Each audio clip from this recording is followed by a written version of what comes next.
Hello दोस्तों। अब आप लोगों के सामने अब डीसी में शंट मोटर का ही न्यूमेरिकल चल रहा है, तो अच्छे अच्छे न्यूमेरिकल चल रहे हैं। तो आप लोगों के सामने न्यूमेरिकल लगाए जा रहे हैं कि चाहे गेट का हो, चाहे ई क्या है, चाहे जेई क्या है, चाहे टीजू 2 लेवल का तैयारी बंदा कर रहा हो, तो उसको ऐसा आभास न लगे कि नहीं हमको ऐसा क्वेश्चन न्यूमेरिकल नहीं लगवाया गया है। तो इसलिए आप लोग साल में ऐसे ऐसे न्यूमेरिकल लाए जा रहे हैं जिससे आप लोग कॉन्फिडेंस हो सके, अच्छे से लगा सके, थ्योरी को लगा सके, मजबूत कर सके। तो आप लोगों के मेरा ही रिक्वेस्ट, अगर आप लोगों को वीडियो अच्छी लग रही है, पढ़ाने का तरीका अच्छा लग रहा हो, तो लाइक और सब्सक्राइब करें, अपने दोस्तों के साथ शेयर करें और मन लगा कर पढ़िए। और कोई भी पढ़ाई चीज बोरिंग मत हो, उसको कॉन्सेप्टुअल पढ़े और मन लगा कर पढ़े, तभी जाकर एक डायरेक्शन, एक मार्ग बना लीजिए, तभी जाकर पढ़ाई में मन लगेगा। नहीं, अन्यथा नहीं। आप सोचिए कि हमको सिर्फ ये चीज बनना है, तो आप बन जाएंगे। ठीक। तो गाइस आगे देखते ही हम लोग चलते हैं। अब देखिए इसमें क्या करा है। अब इसमें क्या रहा है, और 200 volt DC shunt motor take a current 80 ampere and run at 800 RPM. Resistance of shunt field 50 ohm है। दैट एट आर्मेचर रेजिस्टेंस कितना है, 0.1 ओम है। The iron friction loss amount to 1600 watt. What is the driving power of the motor. तो क्या पूछा है, driving power of the motor. तो driving power पूछा है। ड्राइविंग पावर हम क्या लिखा है, ड्राइविंग पावर हम क्या लिखा है, ड्राइविंग पावर हम क्या लिखा है, पता है ना आपको। ड्राइविंग पावर है डेवलप पावर। तो ड्राइविंग पावर मतलब ईबी इंटू आई होता है। अब ईबी की वैल्यू ज्ञात करनी है, आई की वैल्यू ज्ञात करनी है। डीसी शंट मोटर है, ठीक। तो आई की वैल्यू हमको यहां से मिलेगी, I S H. I L की वैल्यू, तो चाहे आई एल का हो चाहे सप्लाई करंट का हो, तो सप्लाई करंट दी है कितना, 80 एम्पियर इनपुट करंट है। और सप्लाई करंट मानो चाहे इनपुट करंट, एक बात है। और स्पीड भी दिया है, स्पीड कितना है, 800 आरपीएम। चलो, द आयरन फ्रिक्शन लॉस दिया है, आयरन एंड फ्रिक्शन लॉस कितना है, 1600 वाट। ठीक, आयरन फ्रिक्शन लॉस कितना, 1600 वाट। शंट फील्ड रेजिस्टेंस दिया, सब उतार लीजिए। और आर्मेचर रेजिस्टेंस 0.1। हमको एसएच ज्ञात करनी आई, तो दिया एसएच कैसे ज्ञात करेंगे, तो एसएच निकाल लेंगे क्या, V upon R S H. V की वैल्यू कितनी है, वी की वैल्यू 220, आर एस एच की वैल्यू 50। तो कितना रहा, 4.4, 4.44 आ रहा था शायद, 520, हाँ 4.44। अब इसमें रख देंगे 80 माइनस 4.44 घटाएंगे तो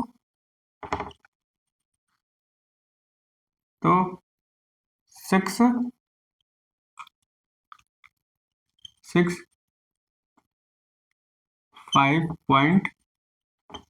7.5.76 कितना आपका आंसर आ रहा है, 7.5.76। ठीक। अब हमको क्या है, ईबी ज्ञात करना है।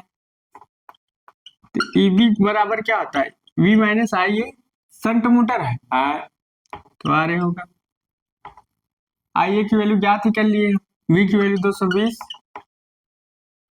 7.556, 0.5। इसको हल करोगे, टीबी की वैल्यू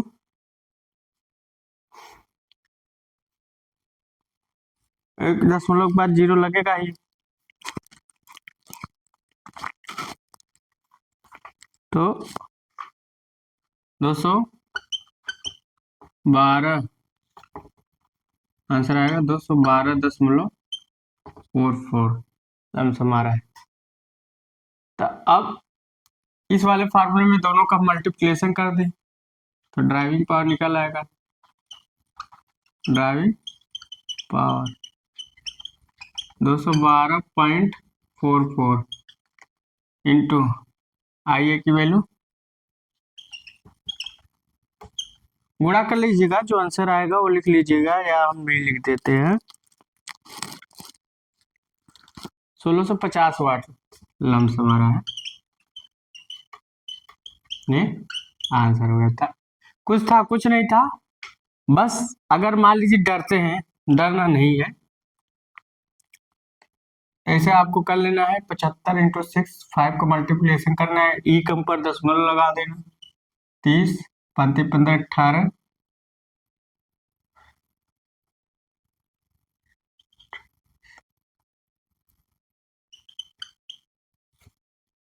18 337.8।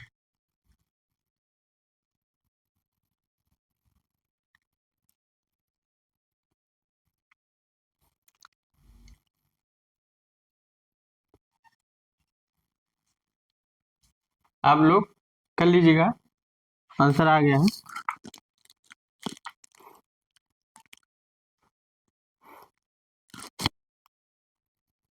आर ए की वैल्यू 0.1 है ना, ए ओ यहाँ आंसर तो सही है 75.1, बता लीजिए। 76.6 सही है।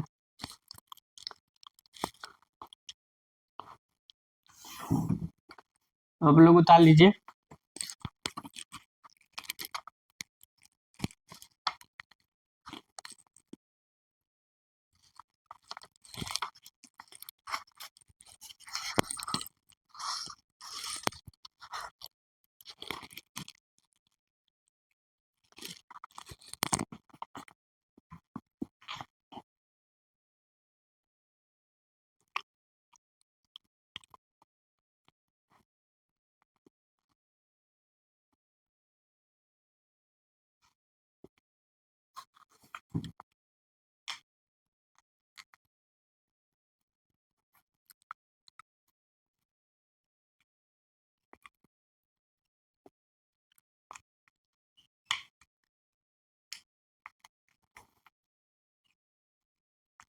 मिटा देते, तो आंसर कुछ भी, आंसर आपका आ गया है।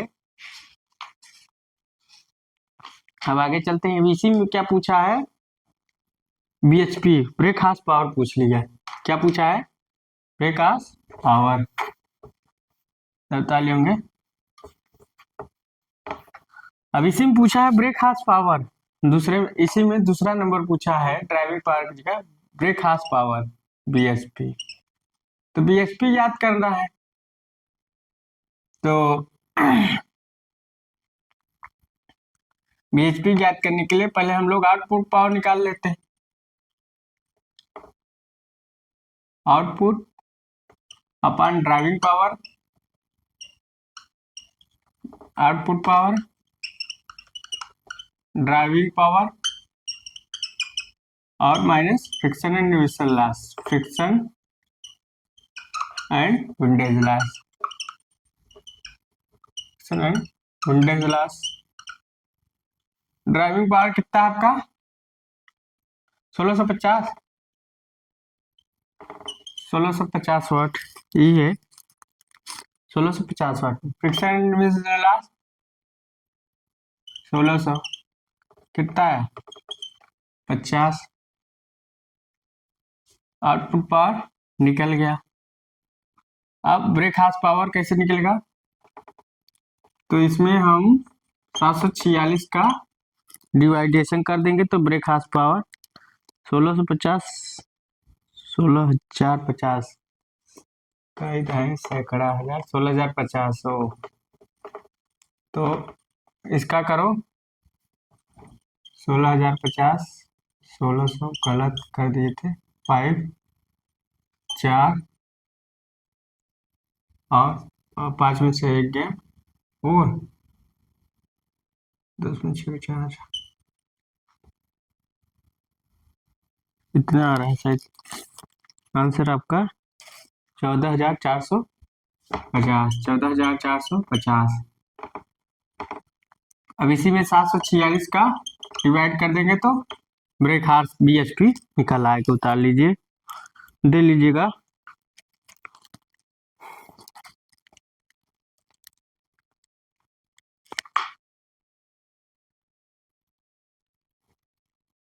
एक हार्स पावर में 746 वाट होता है। और क्या पूछा, अब हमारा ये आंसर किस में निकला है? मान लीजिए हमारा आंसर जो निकला है वाट में निकला है। अब हमको BHP में याद करना है। मान लीजिए आपका एक ब्रेक हार्स पावर 746 वाट, तो अब हमको पूछ किस में रहा है? BHP में पूछ रहा है। वाट में आंसर दिया है, तो हम लोग BHP से भाग दे देंगे। तो 746 वाट से भाग दे देंगे। 14,400 से 746 BHP ब्रेक हार्स पावर, तो आपका निकल आएगा 9.37 लमसम में आ रहा है। 37 हार्स पावर, मतलब 37 हार्स पावर, 9.37 हार्स पावर की मशीन। उतार लीजिए। कुछ नहीं है, कुछ नहीं है।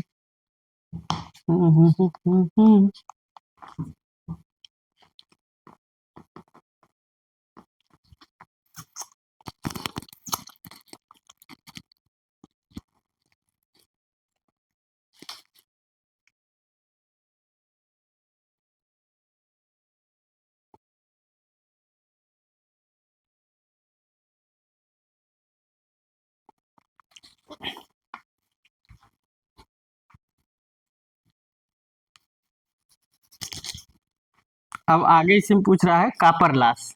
आगे इसी में क्या पूछ रहा है? Copper loss.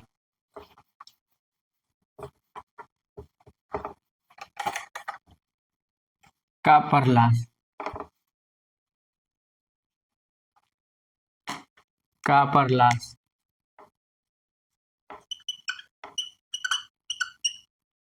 Copper loss. अब कापर लॉस अगर पूछ रहा है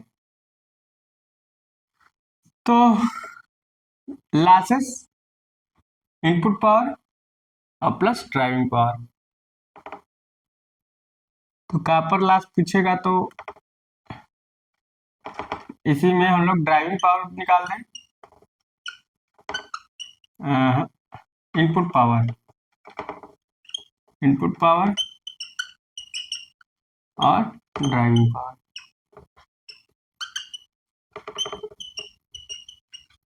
तो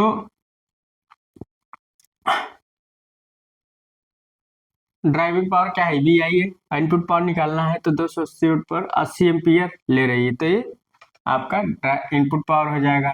तो कितना? 220 इंटू 80 माइनस 16,050 वाट।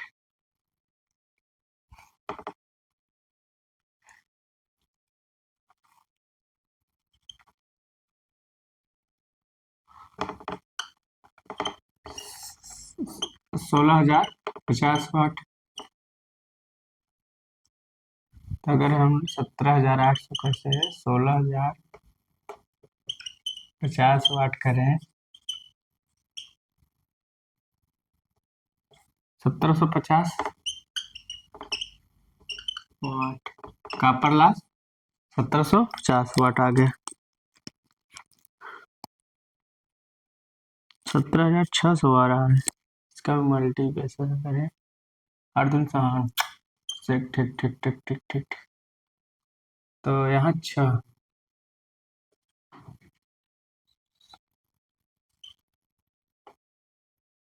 तो यहाँ 5 आ जाएगा ना। तो ठीक ठीक ठीक, यहाँ 1550 वाट सर आ गया। कापर लॉस निकल गया। आर्मेचर का torque loss, torque shaft torque. बता लीजिए पहले बता।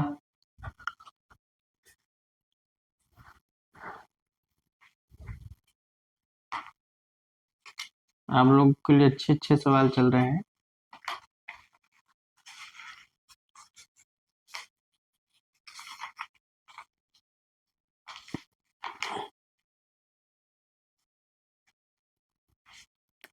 अब हमें लगता है अगर ऐसा कोई न्यूमेरिकल आता है तो आप लोग लगा लोगे।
अब क्या कह रहा है इसमें,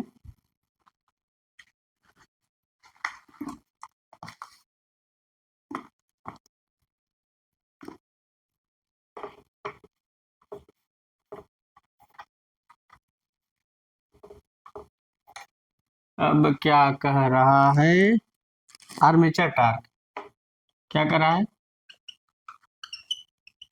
आर्मेचर टार्क। तो आर्मेचर टार्क के हम फार्मूला क्या जानते हैं, इसमें अब आर्मेचर टार्क निकालना है। अगला 9.55 EB आई अपन स्पीड, इतना जानते हैं, हो गया, निकल गया।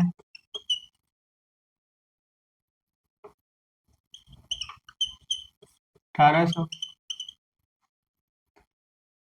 लगा लेंगे, 192 न्यूटन इंटू मीटर आ रहा है लमसम, बता लीजिए, आर्मेचर टार्क निकल गया।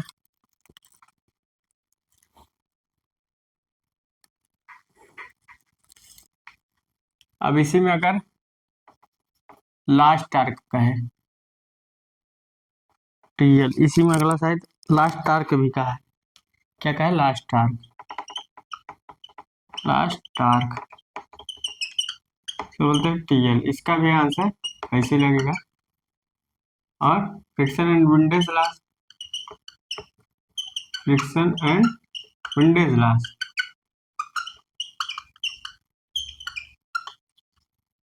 अपन speed 9.55, friction and windage loss कहाँ गए, 1600, 1800 कट गया,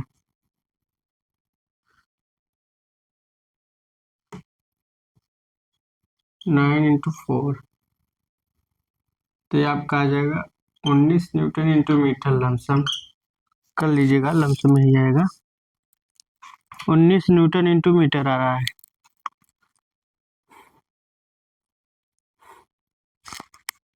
बता लीजिए।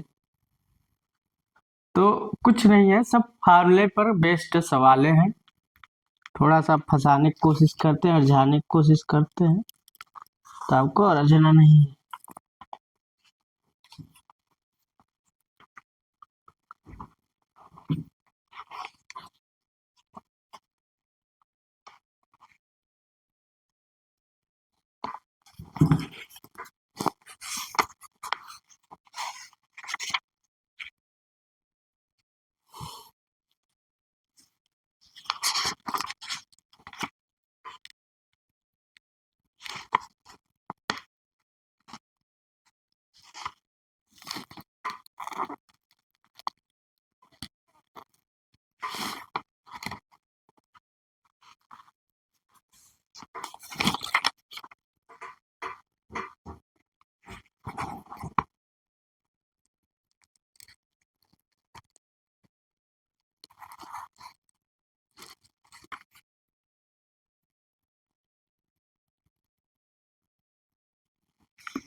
अब इसी में लास्ट पूछा है क्या,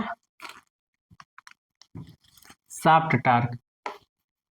इसी में पूछा है शाफ्ट टार्क, तो आप लोग अंदाजा लगा लिए होंगे जो शाफ्ट टार्क होता है आर्मेचर टार्क से कम आएगा।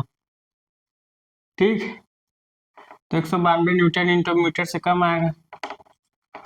शाफ्ट टार्क पूछा है 1600 वाट को 1600 शाफ्ट टार्क, तो TSH आर्मेचर टार्क और लास्ट टार्क TL कितना है 192 माइनस 119 मीटर, तो इसको करेंगे 371 173 न्यूटन इंटू मीटर है, तो लास्ट टार्क निकल गया। तो इस फार्मूले से हमें क्या अंदाजा मिल गया कि जो हमारा आर्मेचर टार्क होता है वो शाफ्ट टार्क से अधिक होता है और शाफ्ट टार्क हमारा लास्ट टार्क से अधिक। हमने शायद लिखवाया भी था, अब भी लिख लीजिए। तो इससे क्या पता चल रहा है कि जो हमारा आर्मेचर टार्क है शाफ्ट टार्क से अधिक है और शाफ्ट टार्क लास्ट टार्क से अधिक है। उतार लीजिए।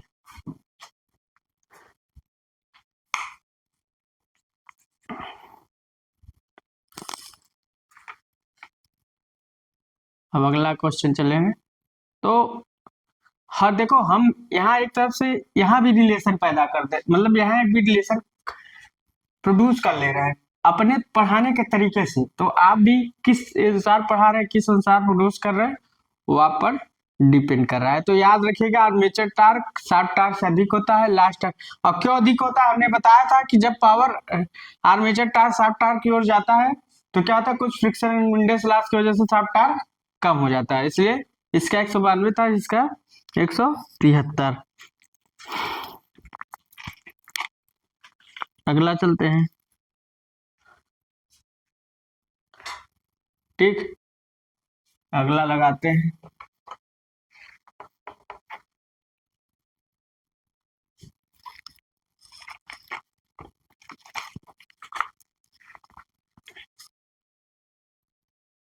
इसको उतार ही लेंगे।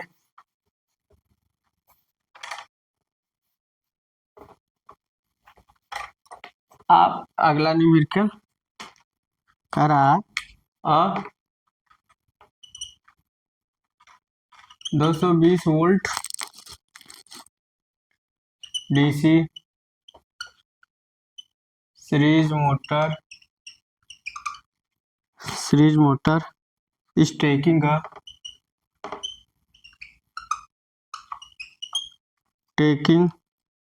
a current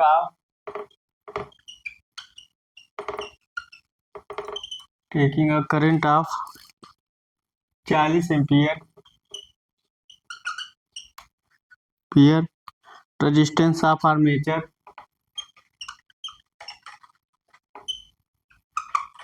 resistance of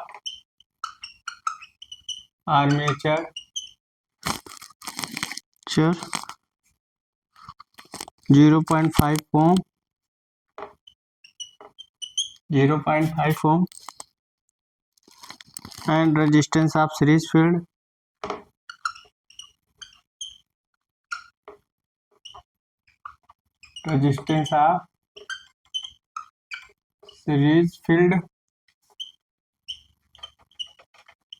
series field 0.25 ohm. What is the voltage as the Bruce? What is the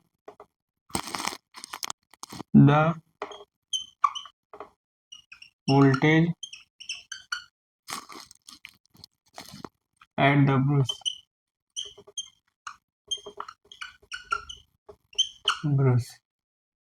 अब साल क्या सीरीज मोटर है, टेकिंग 40 एम्पियर की करंट ले रही है, आर्मेचर रेजिस्टेंस कितना है, resistance of series field winding कितना है, और वोल्टेज एज द ब्रूस। देखो ये आपका सीरीज मोटर है, सीरीज वाइंडिंग का इसका रेजिस्टेंस है। आर्मेचर का रेजिस्टेंस होगा, सीरीज फील्ड का रेजिस्टेंस होगा, तो दोनों जुड़ेंगे। तो हम लोग फार्मूले में क्या जानते हैं, तो वोल्टेज एज द ब्रूस, इस ब्रूस पर वोल्टेज क्या होगा, जो ब्रूस है इस पर, तो जो यहाँ वोल्टेज होगा वो यहाँ वोल्टेज होगा, ये मान रहे हैं, जो यहाँ वोल्टेज होगा यहाँ वोल्टेज होगा, इसका बैक ईएमएफ ये भी होगा। तो वोल्टेज एज द ब्रूस, जो वोल्टेज होगा ये है होगा, जो ड्रॉप होगा वो आई ए आर ए होगा। इसका इसका भी रेजिस्टेंस होगा, ठीक, तो इसका रेजिस्टेंस आर होगा, तो इसमें ड्रॉप क्या होगा, आई ए आर ए, और वी ए होगा। तो वोल्टेज एट द ब्रूस क्या होगा, voltage at the brush, voltage at the brush क्या होगा, V minus I A R A. V की वैल्यू कितनी है, 220 वोल्ट, और आई ए की वैल्यू कितनी है, आई ए की वैल्यू इक्वल होगी, क्योंकि इसमें आई ए आई ए सी और टोटल करंट लगभग सेम होता है, इनपुट करंट जो आती है वो सेम होता है, सप्लाई करंट सेम होता है। कितना है 40, आर ए की वैल्यू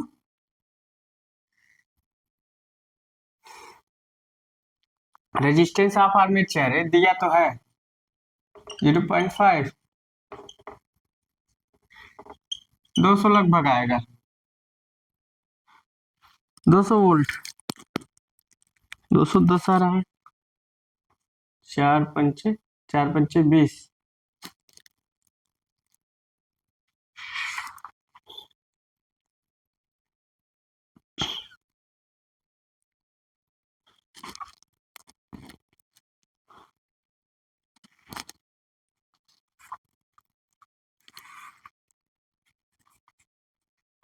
तो यहाँ क्या होगा, 200 नहीं आएगा,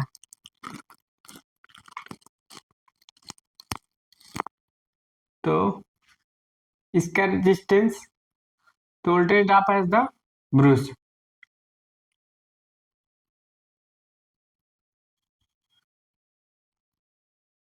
आंसर 210 आ रहा है।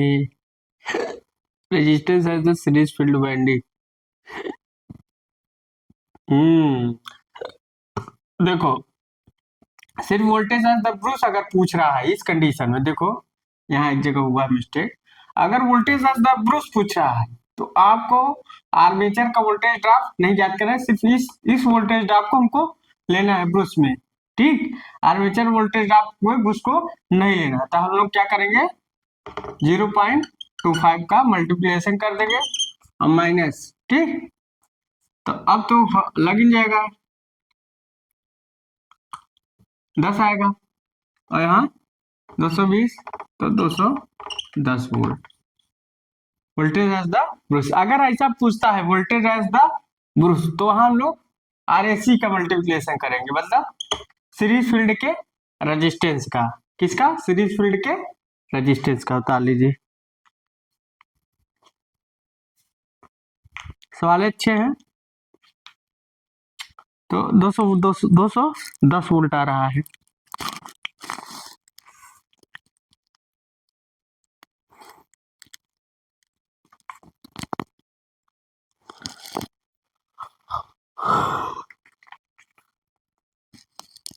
आगे पूछ रहा है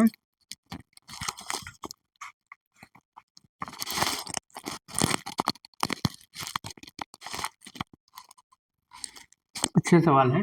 अब इसी में वैल्यू ऑफ बैक कीमत पूछ रहा है, क्या पूछ रहा है, वैल्यू ऑफ बैक कीमत। अगर वैल्यू ऑफ बैक कीमत पूछे तो हम लोग सीरीज मोटर में ईबी की वैल्यू क्या जानते हैं, वी माइनस आई ए या I R A plus R A C, दोनों दोनों ड्रॉप जुड़ जाते हैं। तो 220 माइनस 46 प्लस 0.25 कितना होता है, तो 0.75, 0.75, एक जीरो कट जाएगा तो 4 एक तो 30, 220 माइनस 30, 190, 190 वोल्ट आ रहा है क्या? 190 वोल्ट, ये भी आंसर है। वैल्यू ऑफ बैक ईएमएफ पूछ रहा है, क्या पूछ रहा है? यहाँ लिख सकते हैं value of back EMF, DAC के बैक ईएमएफ पूछ रहा है। तो उठा लीजिए, कुछ था कुछ नहीं था, न्यूमेरिकल में कुछ नहीं है।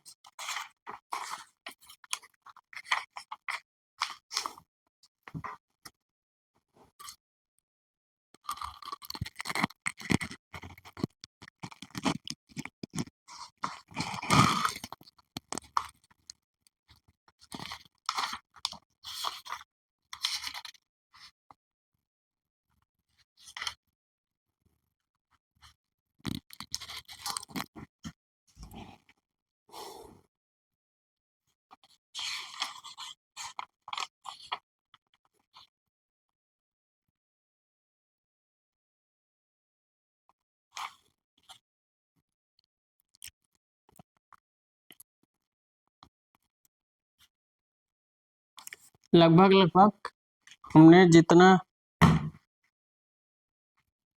न्यूमेरिकल लाना था डीसी मोटर का लगवा दिया है, चाहे वो सीरीज मोटर, चाहे शन मोटर, चाहे कंपाउंड मोटर, चाहे डिफरेंशियल कंपाउंड जनरेटर, तो लगभग सारे सवाल को हमने लगवा दिया। अब आप लोग अच्छे से पढ़िएगा। अब अगला जो टॉपिक चलेगा permanent PMDC motor, permanent direct current motor चलेगा, तो आप लोग अच्छे से पढ़िएगा। तो गाइज अगर मेरी वीडियो अच्छी लगी हो, मैंने जो न्यूमेरिकल लगाया अच्छे समझ में आ रहा हो, तो लाइक और सब्सक्राइब कीजिए, अपने दोस्तों के साथ शेयर कीजिएगा।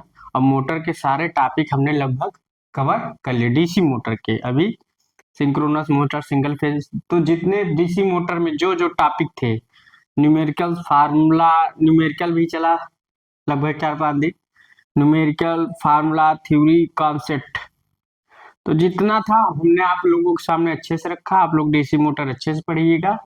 सो गाइज अगर मेरी वीडियो अच्छी लग रही है तो लाइक और सब्सक्राइब करिएगा। So thanks.